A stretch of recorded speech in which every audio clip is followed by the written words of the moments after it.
So lately, I've been real obsessed with like the hot processed soaps, and so this is a little video to explain like what is soap, what's a hot processed soap, why I'm so obsessed with them. So why do you have to? Why should you buy soap? Soap is different than detergent. What you buy, like all these big names, the big companies, they usually sell detergents. Detergents are a mix of a bunch of chemicals. Okay, a soap is a fat, oils or butters. They can be like also animal fat, like oils and butters, plus lye. Yeah, this is for like the solid soap. And then lye plus fats creates a process, a chemical process called saponification.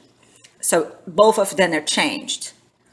Okay, and I mean, you need to calculate it, and you need to know the properties of like each oil depending on like it's a kind of like complicated, but if you go to soapcalc.com you can figure out things very fast, very easily. So okay, so cold process and hot process. Why I'm so like obsessed with the hot process?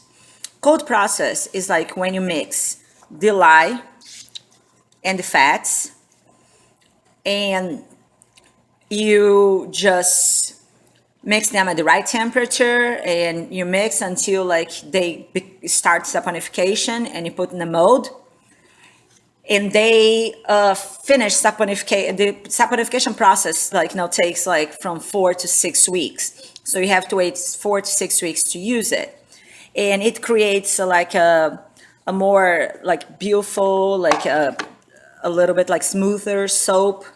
Okay, so that's the cold process.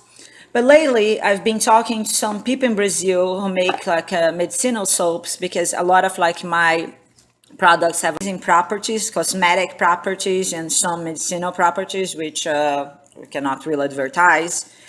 But for example, Buriti, Copaíba, Bacuri.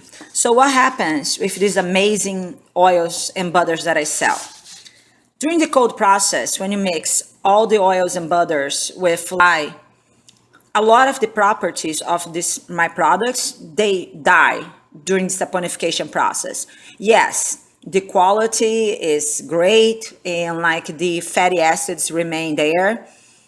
It's still a good soap, and we always super fat or do a light discount, meaning we put a little bit more fat, so we have a little bit more oil in the soap.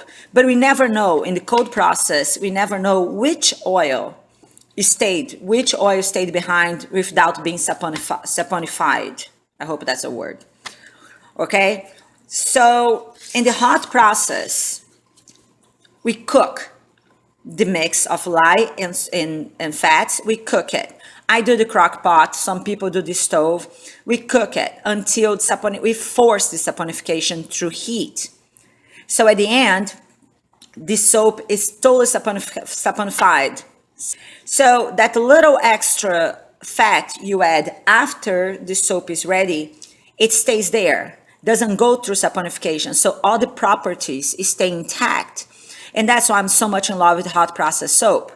Hot process soap like makes a more like rustic looking soap. Okay, it's not like as smooth, it's not as pretty.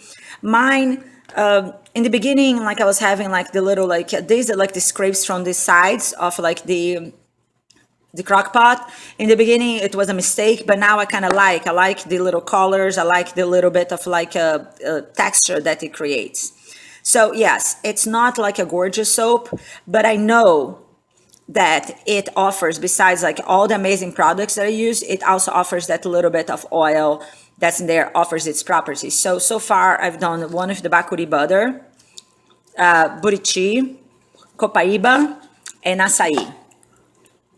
So since the saponification is ready, like after you cook, you force the saponification, these soaps are basically ready to use right away, but it's always smart to let them cure for like a week or two for them to get a little bit harder.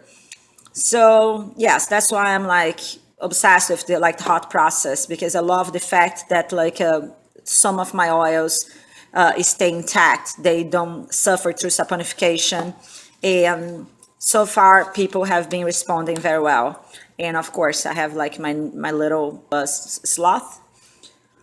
So yeah, I'm not making beautiful soaps. A lot of people out there are making amazing soaps, and you should try theirs too. But I'm making soaps with the best products that I can find that are mine. So this is Rainforest Chica, and just I hope you understood a little bit of the difference between cold process and hot process soaping. Thank you for watching.